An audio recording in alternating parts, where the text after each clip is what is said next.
নাগেশ্বরীতে ৪৬তম জাতীয় বিজ্ঞান ও প্রযুক্তি মেলা সম্পন্ন হয়েছে। বিস্তারিত থাকছে আমাদের নাগেশ্বরী প্রতিনিধি মুসলেম উদ্দিনের পাঠানো তথ্য ও ভিডিও চিত্রে।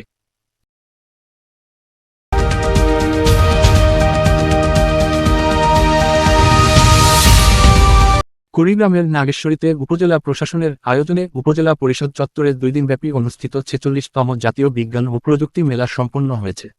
এতে অংশগ্রহণ করে ৩টি স্কুল অ্যান্ড কলেজ, ৪টি মহাবিদ্যালয়, ২টি মাদ্রাসা ও ১১টি মাধ্যমিক বিদ্যালয় সহ মোট ২০টি শিক্ষা প্রতিষ্ঠান।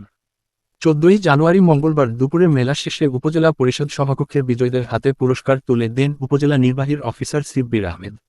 এ সময় উপস্থিত ছিলেন উপজেলা মাধ্যমিক শিক্ষা officer Kamrul Islam, academic supervisor নিখিল চন্দ্র বর্মন, সাংবাদিক মুসলেম উদ্দিন, রফিকুল ইসলাম, শফিকুল ইসলাম শফি, উমর ফারুক সহ আরও অনেকে। ক্ষুদে বিজ্ঞানী শিক্ষার্থীদের হাতে তৈরি প্রজেক্ট একনজর দেখতে উপজেলার বিভিন্ন শিক্ষা প্রতিষ্ঠানের থেকে শিক্ষার্থীরা এসে ভিড় করে। এতে করে উপজেলা চত্বরে একটি মনমুগ্ধকর পরিবেশ তৈরি হয়। প্রজেক্ট তৈরি ও উপস্থাপনায় সিনিয়র পর্যায়ে প্রথম স্থান অধিকার করেন ভিতরবন্দ ডিগ্রি কলেজ ও জুনিয়র পর্যায়ে প্রথম স্থান অধিকার করেন নাগেশ্বরী দয়াময় পাইলট একাডেমি।